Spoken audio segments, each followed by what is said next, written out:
La pratique de la présence par Joel S. Goldsmith. Un moment d'état Christ. La lettre de vérité correcte nécessaire au dévoilement spirituel est incorporée dans les principes exposés dans les chapitres précédents. Aimez Dieu de tout votre cœur, reconnaissant que Dieu est le seul pouvoir et qu'il n'y a aucun pouvoir dans un quelconque effet. Aimez votre prochain comme vous-même en vous abstenant de tout jugement en termes de bien ou de mal, en pardonnant 70 fois 7 fois et en priant pour vos ennemis. Reconnaissez la nature infinie de l'être individuel dont le corollaire est qu'il n'y a qu'une seule identité. Commencez à verser en réalisant qu'à celui qui a, il sera donné. Démontrez Dieu et non des choses. Méditez sur Dieu et les choses de Dieu et ne vivez que dans le moment présent qui est le seul moment qui soit. La pleine réalisation de l'un de ces principes, en vivant et en travaillant avec lui jour après jour et semaine après semaine, serait suffisante pour transformer notre expérience et nous introduire dans le royaume des cieux. Au lieu d'essayer de saisir toute la signification de la vérité dans le court laps de temps d'une journée ou d'une semaine, avec la lecture de ce livre ou de tout autre livre, nous devrions commencer à travailler avec un principe et à le prendre dans notre méditation chaque jour pendant un mois au moins, en restant sur lui jusqu'à ce que son sens intérieur nous soit révélé et qu'il devienne l'esprit qui vivifie. Observez alors jusqu'à quel point nos paroles et nos actes sont en harmonie avec lui. Il devient ainsi os de nos os et chair de notre chair. Souvent, nous laissons la pression du monde nous dépouiller non seulement de notre paix, mais aussi du temps consacré à ces périodes tranquilles de renouvellement qui opèrent la transformation dans notre vie. Si nous sommes sincères dans notre désir de faire l'expérience de Dieu, nous prendrons la décision de ne pas laisser quoi que ce soit contrecarrer notre ferme résolution et notre but inébranlable. La plupart d'entre nous connaissent des personnes qui ont déjà découvert la façon de le faire.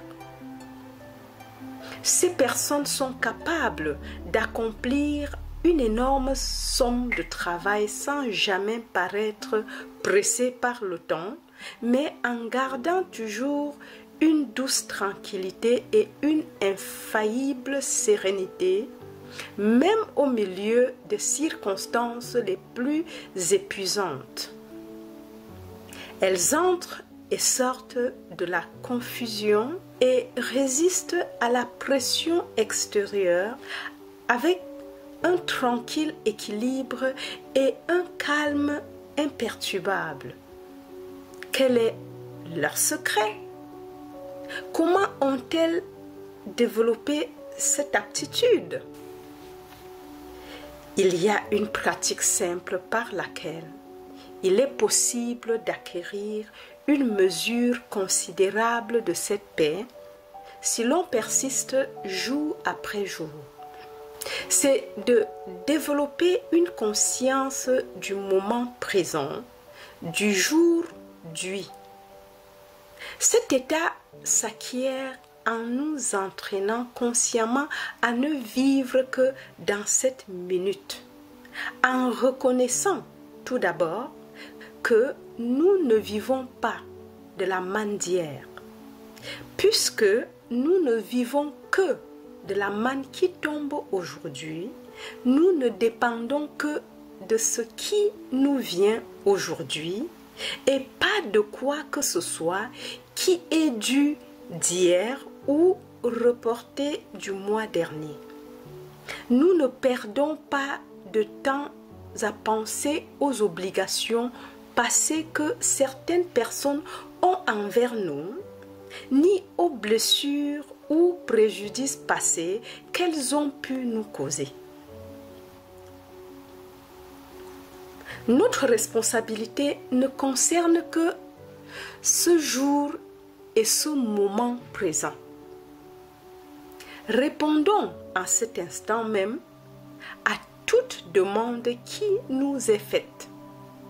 Si quelqu'un nous appelle pour de l'aide, n'attendons pas ce soir pour la donner, mais répondons à l'appel dès qu'il arrive. S'il y a du courrier, il faut y répondre aujourd'hui, afin que le lendemain matin, nous commencions notre journée et notre travail sur un bureau net. Il est surprenant de voir combien de temps libre nous avons dans la journée quand nous prenons soin de chaque chose dès qu'elle nous est présentée. La plupart des gens n'ont jamais de jour libre parce qu'ils essayent sans cesse de terminer le travail accumulé depuis hier et avant-hier. Travail qui aurait dû être fait le jour où il nous a été donné à faire.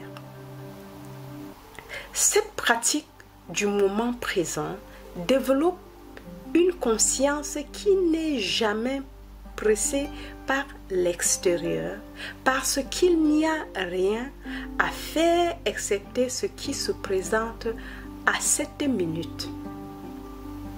En vivant dans cette conscience, nous ne nous inquiétons jamais au sujet de nos ressources, ni d'une obligation que nous avons demain.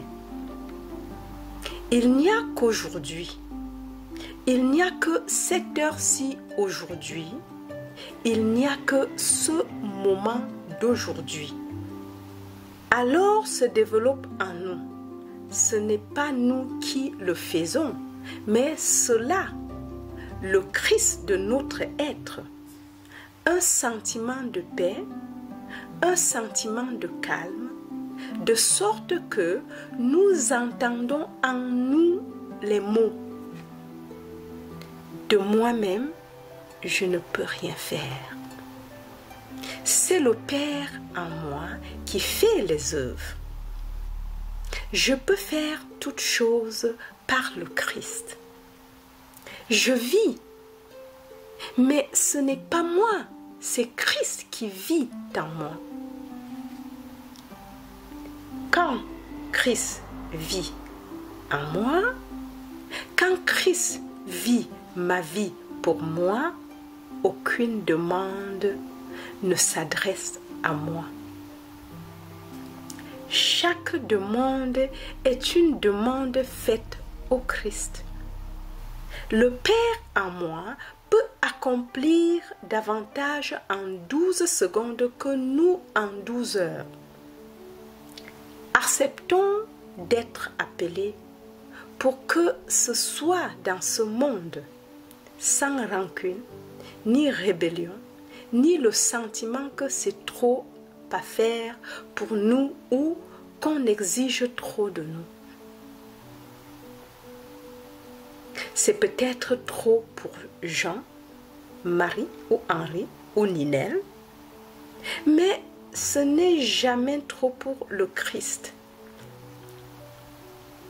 Seul existe ce moment, un moment d'état Christ.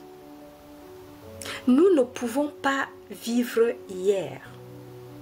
Nul n'a le pouvoir de vivre hier et nul ne peut vivre demain. Il n'y a qu'un seul temps où nous puissions vivre. C'est maintenant, en cet instant. C'est ce que nous sommes en cet instant qui constitue notre vie. Dans Isaïe, nous lisons: si vos péchés sont cramoisis, ils deviendront blancs comme la neige. Dans le même ordre d'idées, le Maître dit au larron sur la croix: tu seras avec moi aujourd'hui au paradis. Ces exemples indiquent clairement que nous vivons constamment dans le présent. Hier n'existe pas. En fait, même une heure avant n'existe pas et par conséquent, toutes les choses qui appartenaient à hier ou à une heure auparavant sont aussi mortes que le journal d'hier. Elles ne font pas partie de notre être, à moins que nous ne les revivions en ce moment même. Notre démonstration est de maintenir notre intégrité au niveau le plus élevé que nous sommes capables d'atteindre à n'importe quel moment donné. Si nous commettons une faute, relevons-nous et veillons à ce que cela n'arrive plus. Ce n'est pas ce qui s'est produit dans le passé qui nous blesse, mais ce que nous transférons du passé dans le présent. Si chacun de nous peut recommencer chaque journée avec la réalisation que moi et mon Père sommes un, nos heures d'hier n'ont aucune importance tant qu'elles ne sont pas répétées aujourd'hui. C'est seulement lorsque nous ranimons hier et le transférons dans aujourd'hui que cela nous fait du mal. Nous ne vivons pas de la manne d'hier, pas plus que nous ne pouvons souffrir du manque de manne d'hier. Ce qui compte, c'est seulement ce que nous sommes et avons en cet instant, ce que nous vivons en cet instant. En Christ, il n'y a pas d'hier. C'est seulement nous qui amenons hier dans aujourd'hui par le souvenir. Nous pouvons également amener hier dans nos actes en commettant les mêmes erreurs aujourd'hui que celles que nous avons commises hier. Si en ce moment, nous revivons nos haines, nos peurs et nos animosités d'hier, elles sont vivantes et actives aujourd'hui dans notre expérience. Nous sommes alors soumis au châtiment de la loi cosmique, car c'est en cet instant que nous sommes en inimitié ou antagonisme avec la loi du Christ. Donc, en cet instant même, essayons de réaliser. Hier s'en est allé à tout jamais. Demain ne viendra jamais. Il n'y a qu'aujourd'hui. Et aujourd'hui, l'amour est l'accomplissement de la loi. En cet instant, je reconnais que le Christ est mon être. Je reconnais que le Christ est la vie de mon ami ou de mon ennemi. Je reconnais seulement le Christ. Alors, à cet instant, nous sommes la conscience Christ. À cet instant, nous sommes au diapason de la loi cosmique et tout le pouvoir de la divinité s'écoule à travers nous pour nous pardonner nos offenses comme nous pardonnons à ceux qui nous ont offensés, ne pas nous induire en tentation et pour nous maintenir sur le chemin menant à l'accomplissement spirituel. Tenons-nous fermement à cet état Christ. Va et ne pêche plus. Peu importe que nos péchés aient été cramoisis il y a un moment, si en cet instant nous réalisons le Christ en tant qu'omnipotence, le Christ en tant que notre être individuel, le Christ en tant que seul pouvoir de notre expérience, c'est alors que nous sommes enfants de Dieu, que nous sommes en harmonie avec le pouvoir cosmique et toutes les forces du monde s'unissent alors pour nous soutenir, nous sustenter et nous maintenir. Je ne te condamne pas non plus. Va et ne pêche plus. Ceci est notre moment de repentance. Tournez-vous et vivez. Ceci est notre moment d'adoption du Christ. Ceci est notre moment d'acceptation du Christ. Ceci est le moment où nous reconnaissons que nous ne nous permettrons plus le ressentiment ou la vengeance et que nous ne mettrons non plus d'armure pour nous défendre contre les actions ou les pensées mauvaises de quelqu'un. Mais dans ce moment, nous reconnaissons notre propre état Christ. Non seulement nous reconnaissons notre propre état Christ, mais aussi l'état Christ de chaque personne. Nous ne pouvons pas reconnaître notre état Christ pour nous-mêmes, à moins de reconnaître aussi l'état Christ de chaque autre personne.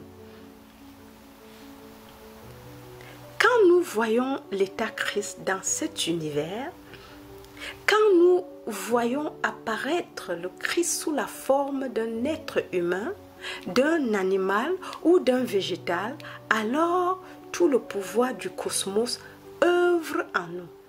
Il œuvrera même dans notre corps pour le relever, le ressusciter, le racheter ou le spiritualiser.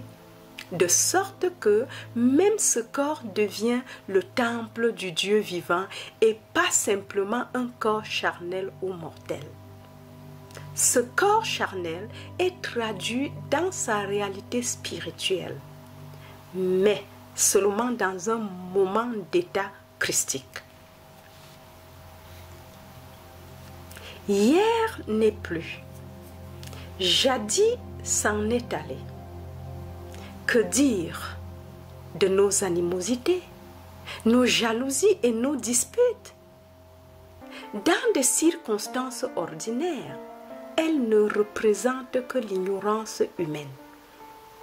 Mais que se passe-t-il quand ceux qui ont reconnu le Christ leur donnent libre cours? Cela devient alors méchanceté spirituelle en haut lieu. Si une personne a accepté le Christ, qu'elle a revêtu la robe et adopté l'état Christ, et qu'ensuite elle se permette ses erreurs humaines, une double punition est exigée pour elle parce qu'elle comprend la loi et l'a violée sciemment. Cette personne pêche alors consciemment et non par ignorance. Il n'y a plus qu'à dire « va et ne pêche plus ». Cette vie n'est pas à nous. Cette vie est celle de Dieu. Nous appartenons à Dieu et Dieu est responsable de notre vie et de notre accomplissement. Tout le bien qui se manifeste dans notre vie est Dieu en action. Tout le mal qui arrive n'est là que dans la mesure où le mot « je » entre en scène. Je, Julie. Je, Ninel. Je, Eric. Je, Joël. Je, Marie. Qu'il n'y ait là ni louange, ni condamnation pour nous, et aucun poids de responsabilité. Quand une responsabilité se manifeste, assurons-nous de ne pas permettre un sens humain de je d'apparaître et de dire « Comment puis-je accomplir ceci? Comment vais-je faire cela? Ma force n'est pas suffisante. Mon compte en banque n'est pas assez fourni. » Jésus ne permit pas au mot « je » d'intervenir lorsqu'il fut appelé à nourrir les 5000. Il reconnut que de lui-même, il ne pouvait rien faire. Lorsque nous étudions, lisons et méditons, nous développons un état de conscience qui reconnaît le Père en nous comme étant le seul acteur et la seule activité, et nous pavons le chemin pour une réelle expérience Dieu. Dès que nous avons une expérience Dieu, nous ne vivons plus notre propre vie. Dieu vit sa vie en tant que nous. Nous n'avons rien à faire que d'être très tranquilles. C'est comme si nous regardions par-dessus notre épaule pour contempler Dieu se dévoilant. Nous devenons les contemplateurs de Dieu et de l'activité de Dieu, et tout sens de responsabilité personnelle disparaît alors. Tôt le matin, nous commençons notre journée avec un sentiment d'attente de ce que le Père va nous donner à faire. Une fois que le travail nous est donné, il nous vient un sourire tranquille quand nous nous souvenons que c'est celui qui nous l'a donné qui l'accomplit. La journée entière est remplie de joie à regarder la gloire du Père se déployer en tant que notre expérience individuelle. Nous devenons contemplateurs de Dieu apparaissant en tant que vous et en tant que moi. Et que dire de tous ces gens dans le monde avec lesquels nous entrons en contact chaque jour? Ils représentent notre concept limité de Dieu, mais en réalité, tous sont Dieu manifesté en tant que l'enfant. Père et enfant sont un. Dieu, l'invisible, et l'enfant, le visible. Voir cela, c'est être capable de vivre comme un contemplateur de Dieu, accomplissant ce qui nous est donné à faire, de Dieu en tant que la loi divine d'ajustement. Quand cette vision est introduite dans les relations familiales, dans les relations sociales, dans les relations entre capital et travail, cette loi d'ajustement opère pour révéler l'harmonie éternelle. C'est la responsabilité de Dieu de veiller à ce que nous soyons reconnaissants les uns envers les autres, que nous coopérions les uns avec les autres, car ces activités sont l'expression de l'amour et que l'amour est de Dieu. non de l'homme. L'homme n'est que le véhicule de son expression, l'instrument pour que cet amour divin s'exprime. Si le Christ est la force de motivation dans notre vie, nous ne nous glorifierons jamais et nous ne serons jamais blessés par la critique. Si ce qui est alors glorifié, c'est le Christ. Néanmoins, si ce Christ est mal compris, il se peut qu'il soit condamné. Il n'y a pas de condamnation pour la personne qui sait que seul le Christ agit en elle. Avec l'amour et avec la grâce, le Christ peut dissoudre n'importe quelle condamnation qui se produise. Nous sommes esclaves du monde et de chacun en ce monde tant que nous nous tournons vers eux pour ce qui doit venir de Dieu et ne peut venir que de Dieu.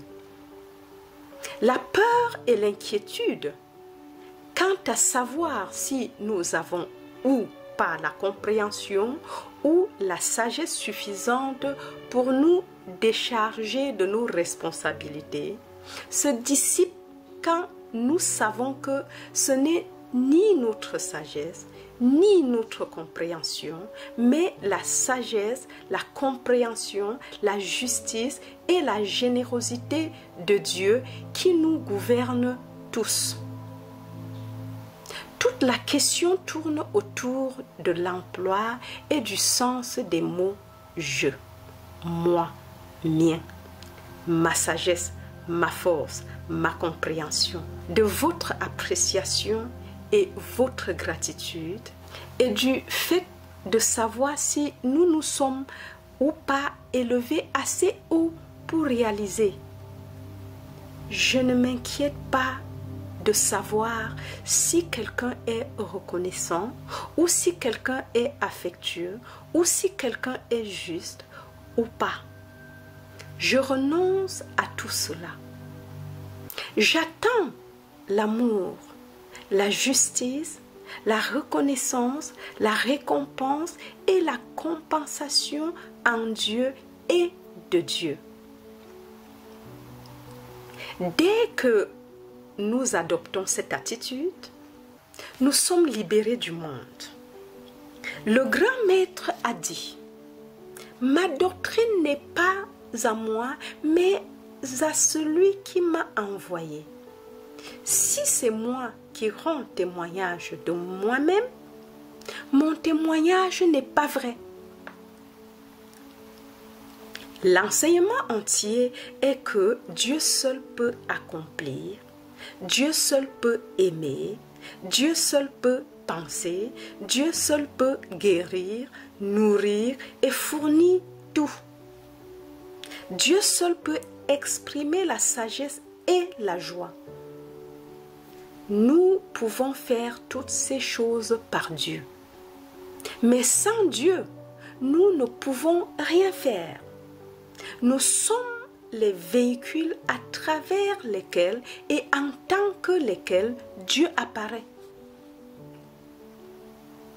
Finalement, nous devons renoncer au sens personnel d'identité avec sa lourde charge de responsabilité et laisser la présence divine prendre les choses en main. Nous devons commencer cette minute-ci. Tout ce qui arrive, arrive maintenant. En cette minute, commençons à réaliser. Dieu seul fonctionne en tant que mon être. Dieu seul fonctionne en tant que chaque personne sur la face de la terre. Dans mon expérience, je libère chacun. Je laisse aller chacun et ne compte que sur Dieu pour tout ce que, jusqu'à présent, j'attendais de l'homme. Cela est le secret de la vie. Cela est le secret du premier commandement. Dieu seul est pouvoir. N'adorez jamais les faits. N'adorez que Dieu. Cessez de vous confier en l'homme dont le souffle est dans les narines, car de quelle valeur est-il? Ne mettez pas votre confiance dans les princes. C'est le bon plaisir du Père de vous donner le royaume. Pourquoi alors le chercherions-nous auprès de l'homme? Pourquoi nous tourner vers l'homme pour ce que Dieu a plaisir à nous donner? Pourquoi nous tourner vers les parents, les enfants, les voisins ou les amis, alors que pendant tout ce temps, je suis venu afin que nous nous accomplissions? À partir du moment où nous vivons cette vie de l'esprit, qui est un état de plénitude par le Christ, aucune des choses qui affligent le monde ne nous affligera. Nous nous mettons alors à l'unisson de la loi spirituelle. Nous comptons sur le jeu de notre être pour accomplir chacune de nos expériences. Nous remettons toute responsabilité au Christ de notre être. En vivant cette vie où nous libérons chacun de l'esclavage de la critique, de la condamnation ou du jugement, le monde entier peut s'écrouler, mais il ne s'écroulera pas où nous sommes, car aucun mal n'approchera de notre demeure. Dans la mesure où nous sommes disposés à libérer le monde et à le laisser aller, nous sommes libérés du monde, des choses de ce monde et des gens de ce monde. Libérez l'homme dont le souffle est dans les narines et il ne sera plus jamais un problème. Les gens sont irrités contre nous, nous combattent et nous résistent seulement dans la mesure où nous avons une emprise sur eux. Ce n'est que dans la mesure où nous comptons sur eux pour quelque chose qu'ils luttent pour s'arracher de cet esclavage et avoir leur liberté. Dès l'instant où nous leur donnons cette liberté et leur disons « Vous ne me devez rien, mon bien vient de Dieu », alors vivons ensemble et partageons. Nous nous libérons de toute la haine, l'envie et la jalousie de ce monde. En outre, ce qui est plus important, nous vivons en union consciente avec Dieu. Cela est le secret de la vie spirituelle. C'est le secret de la vie mystique. Moi et mon Père sommes un. Et tout ce qu'a le Père est à moi. Cela a-t-il quelque chose à voir avec qui que ce soit d'autre au monde? Quand notre confiance est en Dieu, nous ne pouvons jamais être déçus. Dieu n'a jamais fait défaut à qui que ce soit. Je n'ai jamais vu le juste mendier du pain. Les justes vivent dans l'obéissance à la loi spirituelle, la loi de n'avoir pas d'autre Dieu que moi seul, la loi d'aimer leur prochain comme soi-même, de prier pour leurs ennemis, de partager, de pardonner 70 fois 7 fois, de ne maintenir personne en servitude et de ne compter que sur le Christ, qui leur suffit en toutes choses. La personne qui vit cette vie ne mendiera jamais de pain. Cela constitue la vie juste. L'union consciente avec Dieu. La réalisation de Dieu comme Père ou comme principe créateur. La réalisation de Dieu en tant que soutien et subsistance. La réalisation de Dieu en tant que la santé de notre corps. La réalisation que nos ressources viennent de Dieu. La réalisation que seul Dieu peut aimer et que par conséquent, nous ne devons pas compter sur l'homme pour l'amour, mais laisser l'amour de Dieu s'écouler à travers nous vers les hommes sans prétendre ensuite à une récompense pour cela, parce que l'amour est de Dieu et non de nous. Le secret et le silence sont la voix.